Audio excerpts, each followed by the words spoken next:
நாம மத்தவங்க மாதிரி பிரேக் விட்டு பிரச்சாரம் பண்ணல. சில பேர் இன்னைக்கு ரெஸ்ட் எடுத்து டயர்ட் ஆகிட்டாங்க. ஆனா நம்ம ரெஸ்ட் இல்லாம தொடர்ந்து ஓடிச்சுட்டு இருக்கோம். டயர்ட் ஆகாம மக்களை சந்திச்சுட்டு இருக்கிறோம். உதாரணத்திற்கு உலகமே கொரோனா பீரியட்ல கொரோனா லாக்டவுன் அப்போ முடங்கி கிடந்துச்சு. அந்த லாக்டவுன் காலத்துல கூட நம்முடைய திமுக நம்முடைய உடன்பிறப்புகள் தான் களத்துல இறங்கி மக்களுக்கு என்ன ஒண்ணு தேவையோ அதையும் உயிரை பணைய வச்சு நாம செஞ்சுக்கிட்டு இருந்தோம். கொரோனா லாக்டவுன் மாதிரி இன்னைக்கு பல பேர் வீட்டுல முடங்கி கிடக்குறாங்க. இன்னைக்கு உங்களுடைய வேட்பாளர் திரு இனிகோ இருதயராஜ் இன்னைக்கு இந்த ஒரு தொகுதியில மட்டும் அவர் வேட்பாளராக நிக்கிறாரு. இனிகோ அவர்களுக்கு தமிழ்நாடு முழுக்க நண்பர்கள் உண்டு. சென்னையில நிறைய நண்பர்கள் உண்டு. அங்கேயும் அவர் பல தொகுதியில நிக்கிறதுக்கான வாய்ப்பு இருந்தது. ஆனா அங்க ஒரு காலு இங்க ஒரு காலுன்னு குறுக்கா மறுக்கா நிக்கல. ரெண்டு காலையும் ஸ்ட்ராங்கா இந்த தொகுதியில திருச்சி கிழக்குலதான் நான் நிப்பேன், திருச்சி கிழக்குலதான் நான் ஜெயிச்சு காட்டுவேன்னு இங்க ஸ்ட்ராங்கா நிக்கிறாரு உங்களுடைய வேட்பாளர் இனிகோ இருதயராஜ் அவர்கள். ஏன்னா அவருக்கு தெரியும் ஒரு இடத்துல நின்னாலும் நீங்க நிச்சயம் வெற்றியை தேடி தருவீங்கன்னு அந்த தைரியத்துல உங்க மேல இருக்கக்கூடிய நம்பிக்கையில நிக்கிறாரு. இத சொன்ன என்ன தெரியுமா சொல்லுவாங்க, உதயநிதி மட்டும் 2 தொகுதியில நிக்கிறாரு, சேப்பாக்கம் திருவல்லிக்கேணி 2 தொகுதியில நிக்கிறாருன்னு சில அறிவாளிகள் பேசுறாங்க. இது கூட தெரியாத ஒரு தற்கொலை கூட்டத்துக்கிட்ட போய் நான் என்னத்தை பேசுறது? சேப்பாக்கம் திருவல்லிக்கேணிங்கிறது கூட ஒரு தொகுதிங்கிறது தெரியாத ஒரு தற்கொலை கிட்ட போய் நான் என்னத்தை சொல்லி அவனை நான் புரிய வைக்கிறது? அவனெல்லாம் நம்ம அவாய்ட் பண்ணிட்டு நீ கத்துறத கத்து, நான் உழைக்கிறேன், மக்கள் என் பக்கம் நிப்பாங்கன்னு சொல்லிட்டு போயிட்டே இருக்கணும். அவங்களை எல்லாம் நீங்க புறக்கணிக்கணும். அண்ணன் சகோதரர் அண்ணன் இனிகோ இருதயராஜ் அவர்களை நீங்க வெற்றி பெற வச்சீங்கன்னா அவர் உங்க வீடு தேடி வருவார். அவருக்கு ஒர்க் ஃப்ரம் ஹோம் எல்லாம் தெரியாது. உங்க வீட்டுக்கு வருவார். உங்களுக்கு ஒரு பிரச்சனைனா உங்க வீட்டோட சுக துக்கத்துல உங்க வீட்டுக்கு வந்து உங்களை பாப்பாரு. உங்களை அவர் வீட்டுக்கு வர சொல்ல மாட்டாரு. அந்த காரியத்தெல்லாம் அவர் பண்ண மாட்டாரு. நான் உதவி செய்யறேன் என் வீட்டுக்கு வந்து வாங்கிட்டு போங்கன்னா சொல்ல மாட்டாரு. அவரே உங்க வீட்டுக்கு வந்து உங்க குடும்பத்துல ஒருத்தரா நிச்சயம் இருப்பாரு. அதாவது ஏற்கனவே இதை சொல்லியிருக்கிறேன், ஊர்ல திருவிழா கூடும்.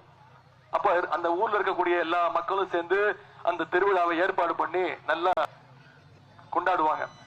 அப்போ அங்க இருக்கக்கூடிய சில வணிகர்கள் என்ன பண்ணுவாங்க, காசு பார்க்கணும்னு கடைகள்லாம் திறப்பாங்க. கூடவே தாஜ்மஹால் ஈஃபில் டவர் மாதிரி செட் எல்லாம் போடுவாங்க. அங்க இருக்கக்கூடிய மக்கள் என்ன பண்ணுவாங்கன்னா, நம்ம ஊருக்கு தாஜ்மஹால் வந்துருச்சுப்பா, வா போய் போட்டோ எடுத்துக்கலாம்னு சொல்லி போய் முண்டி அடிச்சு போய் போட்டோ எல்லாம் எடுத்துப்பாங்க. கூட்டம் எல்லாம் வரும் அதை பாக்குறதுக்கு. ஆனா திருவிழா முடிஞ்சோடனே அது வெறும் அட்டை, அதை கழட்டி எடுத்துட்டு போயிடுவாங்க. நான் அட்டைன்னு 4 மாசத்துக்கு முன்னாடி சொன்னேன். இன்னைக்கு அது அட்டை தான் அப்படின்னு களத்துல நிரூபணம் ஆகிட்டு இருக்கு. அதை மறந்துடாதீங்க.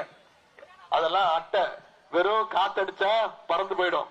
எனவே நம்முடைய வேட்பாளர் அண்ணன் இருதயராஜ் அவர்களை மிகப்பெரிய வாக்கு வித்தியாசத்தில் நீங்க ஜெயிக்க வச்சு இந்த திருச்சி கிழக்கு ஒன்னும் அந்த அளவுக்கு சாதாரண முட்டாள் தொகுதி கிடையாது. இது ஒரு அறிவார்ந்த தொகுதிங்கிறத நீங்க நிரூபிச்சு காட்ட வேண்டும்.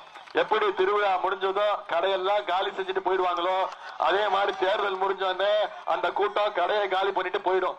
இன்னைக்கு நம்முடைய தலைவர் அவர்கள் திருப்பி சொல்றார், இந்த தேர்தல், இந்த சட்டமன்ற தேர்தல் டெல்லி அணியா தமிழ்நாடு அணியா?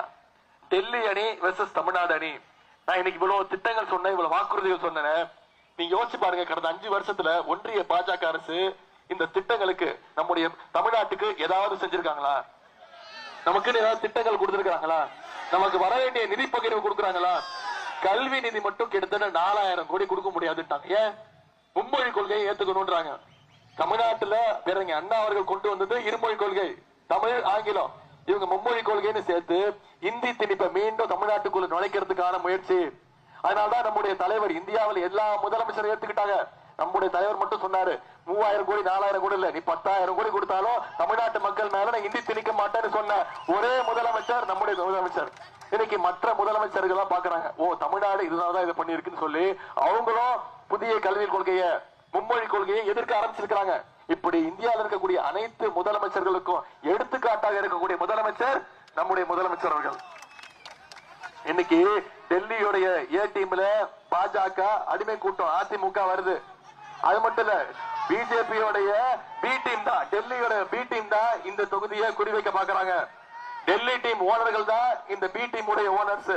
ஆகவே இந்த A team, B team, C team எந்த டீம் வந்தாலும் ஜெயிக்க போறது திமுக டீம், நம்முடைய டீம் தான் அப்படிங்கறத இந்த தொகுதியில நீங்க ஜெயிச்சு காட்டுங்க.